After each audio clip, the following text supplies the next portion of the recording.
I remember when I first started as a research scientist, I was one of the only few brown skinned people there.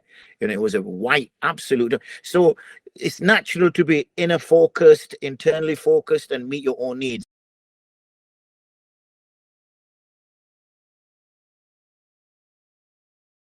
One of my students who's based in the Netherlands just reached out to me. We haven't talked for quite a while, and we just shared salam and duas and how things are.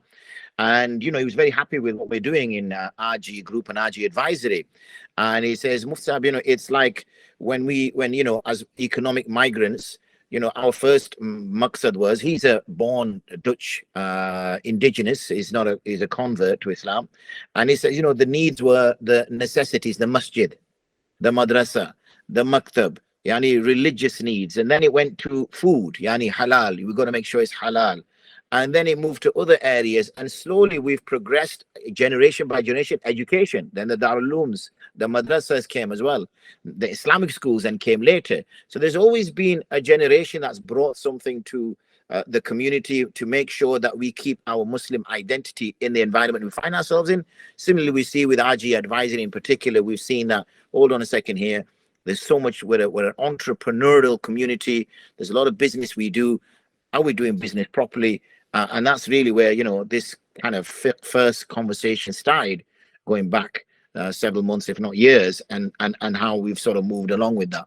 It's only been a couple of years now where you have the likes of Mufti Menk, you have the likes of so many scholars out there who have started to address issues on social media that wasn't behind closed doors, that didn't have to stay under the carpet and kept within communities. We've become a lot more integrated into society now. We have our businesses are now, we've hit mainstream within the Asian or the Muslim community has hit the mainstream. There's companies that are now first generation unicorns.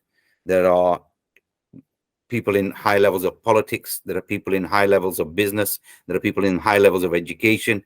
And the naturalization of those societies are starting to merge, and the emergence of where we hold the value or where our value propositions are to adding value to the UK or to the Western world is starting to become a lot more clearer, right?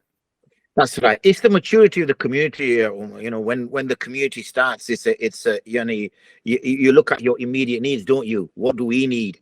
And because of obviously the environment we grew up in, obviously you're roughly the same age as me, and we know that racism was rife, back in the 70s and 80s. We can now show we can share a story or two of what happened, what we experienced, what we went through. Ointment, Combat 18, NF. These were words we used to hear because I lived not too far away from the Bradford City football ground. So literally on a Saturday, on the bottom of our street, there'd be hordes of football fans. So obviously, when you see brown-skinned people in the 70s and 80s, it was something really unique. So we were targeted, and then obviously the schools we went into, and then even in work, we were in places where we might have been. I remember when I first started as a research scientist, I was one of the only few brown-skinned people there. It was a white absolute. So it's natural to be inner focused, internally focused, and meet your own needs. But as we've become more accepted by the wider community, maybe those fear factors have gone, legislation's come in to protect minorities. You've seen us grow, and I think that's when a minority feels confident that it is seen as an asset, it's not seen as a problem, then you start to see it given to the community.